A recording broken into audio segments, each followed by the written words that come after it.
Nous parlons d'un fait de société qui se produit très souvent dans la région de l'extrême nord.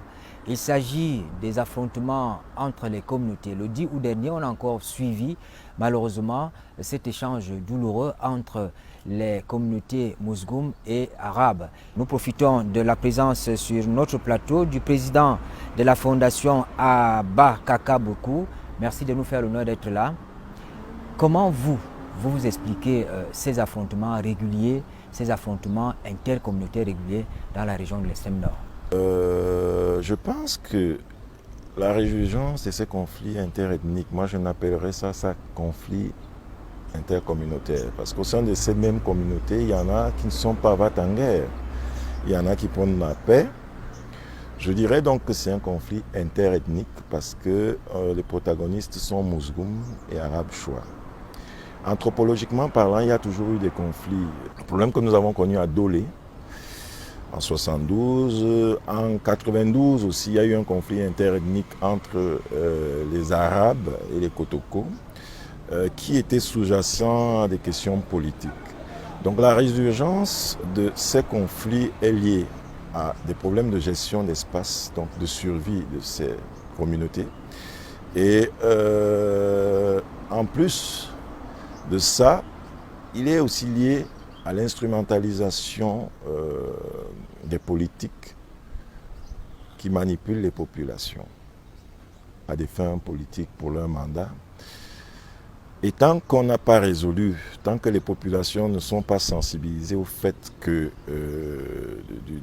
du bien vivre et de la gestion rationnelle de cet espace, on va toujours assister à la résurgence de ces conflits-là. Il y a une bonne partie de l'opinion qui estime que ceux qui sont censés apporter une solution à ces affrontements interethniques, comme vous le dites, il y a une sorte de laisser-aller.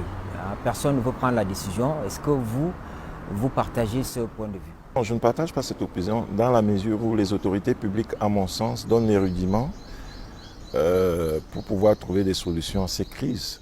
Il faudrait qu'on trouve des acteurs et des interlocuteurs qui puissent prôner un dialogue inclusif qui est un dialogue interethnique et qui ait une bonne gestion de l'espace et du temps dans cette zone. Donc pour moi, les autorités ne peuvent pas forcément être indexées parce qu'elles donnent les rudiments pour trouver des solutions. Quand vous parlez des rudiments, il s'agit de quoi? Je parle par exemple les terres au niveau de la seimerie ont été redistribuées pour que chaque membre de toutes ces communautés confondues ne manque pas d'espace pour cultiver. Je prends un autre exemple, le projet d'aménagement des zones irrigables avec le Minader et le Minepat.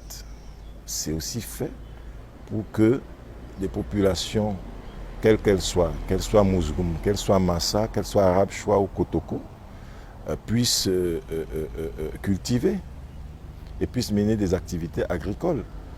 Donc je pense que les autorités font un effort, l'administration fait un effort, mais le problème, c'est une frange de l'élite qui a des fins électoralistes, manipule les populations, divise les populations. Nous n'avons pas besoin de ça dans le Logo-Nechari. Nous avons besoin de paix. Nous avons besoin de nous unir. Nous avons beaucoup d'espace. Nous pouvons mener des activités agricoles. On sait que dans ces communautés, le pouvoir traditionnel est assez fort.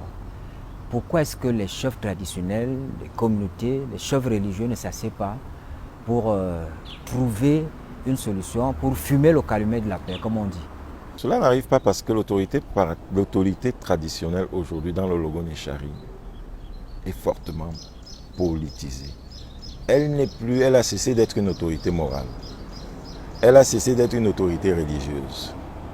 Elle a cessé d'être une autorité qui guide, qui sensibilise aux notions et aux rudiments des questions de paix.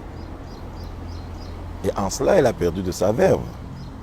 Elle n'est plus aussi tranchante qu'elle l'a été il y a 30 ans, qu'elle l'a été il y a 20 ans. Les populations aujourd'hui commencent à s'affranchir de l'autorité traditionnelle. Parce que l'autorité administrative aujourd'hui a pris le dessus. Succession à la tête de ces sultanats, ce n'est plus comme avant. Aujourd'hui, c'est des votes. C'est un collège de notables qui se réunissent et qui désignent ce qui n'était pas le cas avant. Donc il faut tenir compte de tous ces facteurs qui fragilisent l'autorité traditionnelle. Parce qu'elle est politisée, hautement politisée. Vous êtes à la tête d'une entité, la fondation qui opère dans cette région-là. Vous êtes censé rassembler les communautés aussi sur des questions de développement et même des questions culturelles, des questions politiques. Imaginons-le. Qu'est-ce que vous faites pour qu'il y ait apaisement de ces communautés, pour qu'on ne vive plus ces spectacles désolants? Notre plan d'action ne nous a pas mené à ça jusque-là, mais dans nos objectifs, nous avons pensé au dialogue interethnique. Nous pensons que nous allons dorénavant aussi sensibiliser pour à chaque fois que ces conflits naissent, qu'on puisse être aussi dans cette forme d'intermédiation. Ce sera aussi ça notre rôle dans les prochains mois, parce que celle-là, nous ne l'avons pas vu venir. Ce conflit, il y a eu des conflits Kotoko-arabes qui étaient adossés sur des questions politiques, mais nous n'avons pas vu venir l'éventualité d'un conflit Mouzgoum-Massa. Mouzgoum, pardon, pas Massa, mais Mouzgoum-arabe. Parce qu'au-delà de ça aussi, il y a la question de l'occupation de l'espace politique et du champ politique par une seule communauté. Quand vous avez 10 mairies dans le Logo-Néchari et que 9 sont pourvues par des gens de la même communauté, alors qu'il y a d'autres communautés aussi, ça amène et ça crée des frustrations. Qui a dit qu'on devrait attribuer des postes de maire à telle ou telle communauté, des postes de députés à telle autre communauté? Qui a dit qu'une communauté pourrait ou devrait s'approprier le champ politique de quelque manière que ce soit? Je pense qu'il faut qu'on procède à une redistribution des cartes à ce niveau, qu'on procède à une redistribution des richesses des terres à ce niveau et qu'on procède à une meilleure répartition des quotas qui tiennent compte de toutes les sensibilités de ce département-là. J'aime bien partager cette idée que vous voulez développer, le dialogue interethnique, mais quelles pourront être ces modalités qui devraient être autour de ces dialogues, l'administration, les chefs religieux, les chefs traditionnels, l'élite politique et administrative que vous êtes? Comment vous pensez organiser ce dialogue? Ce dialogue ne peut s'organiser qu'en regroupant toutes les sensibilités, toutes les parties prenantes, autorités traditionnelles, représentants de communautés, représentants de l'administration.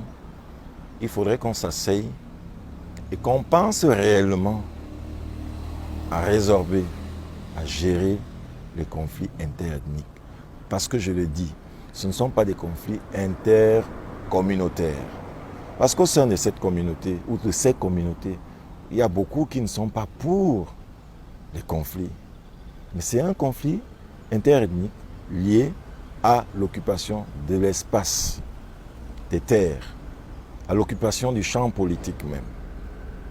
Il faudrait qu'on procède à une redistribution des cartes dans le Logo-Néchari. Il faudrait que toutes les communautés ou toutes les ethnies soient représentatives de la réalité politique sur le terrain, quelles que soient les tendances.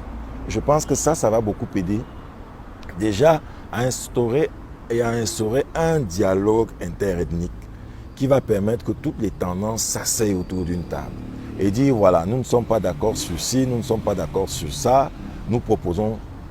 Bon, et c'est aussi ça le rôle donc, de la Fondation Adankaka, c'est d'être aussi une force de proposition.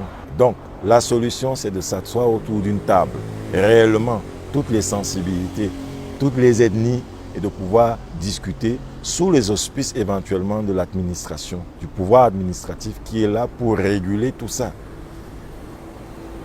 Donc moi, c'est mon opinion là-dessus. C'est vraiment mon opinion là-dessus. Tant qu'on ne s'assoit pas, tant qu'on ne se regroupe pas, rien ne peut nous permettre d'évoluer dans le bon sens. Et j'en appelle aussi, justement, à la sensibilisation des populations même du Logo-Néchari. Il faudrait qu'elles s'émancipent. Il faudrait qu'elles comprennent le bien fondé, quand on est sur le champ politique, ou quand on est sur le champ du vivre ensemble. Il faut qu'elle puisse faire la différence et qu'elle ne se laisse plus instrumentaliser. Le fait est encore récent, c'était le 10 août dernier que cela s'est produit. En attendant, peut-être qu'on élabore les modalités de ce dialogue interethnique dont vous parlez. Est-ce que la Fondation ne pense pas, par exemple, descendre déjà au sein des communautés, parler directement aux chefs, aux populations pour que cela cesse? Nous avons fait des réunions avec la communauté Massa à Kousséri. Nous avons fait des réunions avec les Lawan, donc la communauté arabe choix.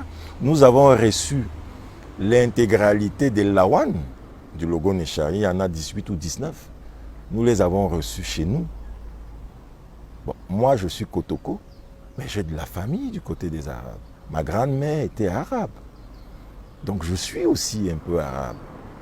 Donc, nous prenons le vivre ensemble. Nous prenons le rapprochement de ces communautés depuis le début de la fondation. Nous avons mené des actions dans ce sens. Nous avons reçu des Lawan, des Arabes. Nous les avons reçus. Nous avons reçu la communauté Massa à Kousséri il y a 2 ans pour discuter avec eux.